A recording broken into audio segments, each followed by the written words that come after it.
नमस्कार फ्रेंड्स, मैं पूनम गुप्ता स्वागत करती हूँ आपका अपने यूट्यूब चैनल पूनम के गीत संगीत में। यह एक सोहर गीत है। कैसा लगेगा कमेंट में आप जरूर बताइएगा। अरे अरे कारे जमुनिया तू फरी के झपास जे तू हो। अरे अरे कारे जमुनिया तू फरी के झपास जे तू हो। जामुन तो हरा दूरन साहेबावत नयन भर देख लेत हो। जामुन तो हरा दूरन साहबावत नयन भर देख लेत हो। अरे अरे कारे जमुनिया तू फरी के झपास गइलू हो। साहेब भेज देहलन अपने नौकरवा अपने नाही आवेल हो।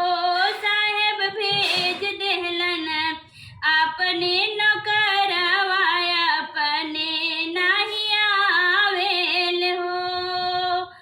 अरे अरे सासू जेठनिया तू अपने में लाड़ जे तू हो। अरे अरे सासू जेठनिया तू अपने में लाड़ जे तू हो। सासू तो हके मनावे साहबावत नयन भरी देख ले तो।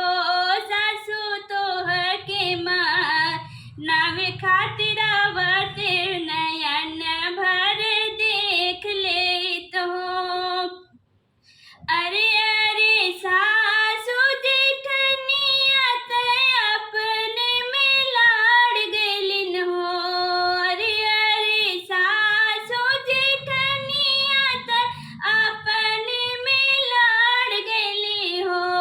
साहब भेज देहलन लौरा देवरवा अपने नाही आवेल हो।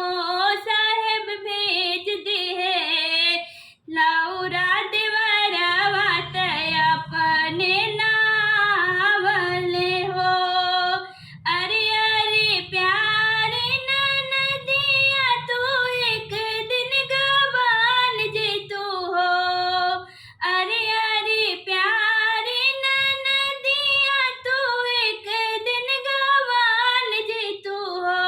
ननदी तो है का दे खन साहबावत नयन भर देख लेत हो।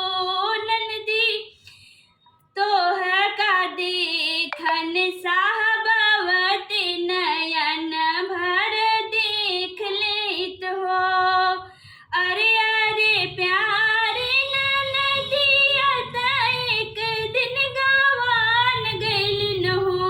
अरे अरे प्यारे ननदिया ते एक दिन गवान गइलिन हो।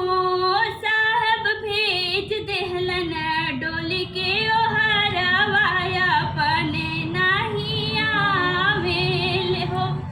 साहब भेज देहलन डोली के ओहरवा अपने नाही आवेल हो। अरे अरे गोदी के लालनवा तू एक दिन रोवान हो। अरे अरे गोदी के लालनवा तू एक दिन रोवान हो।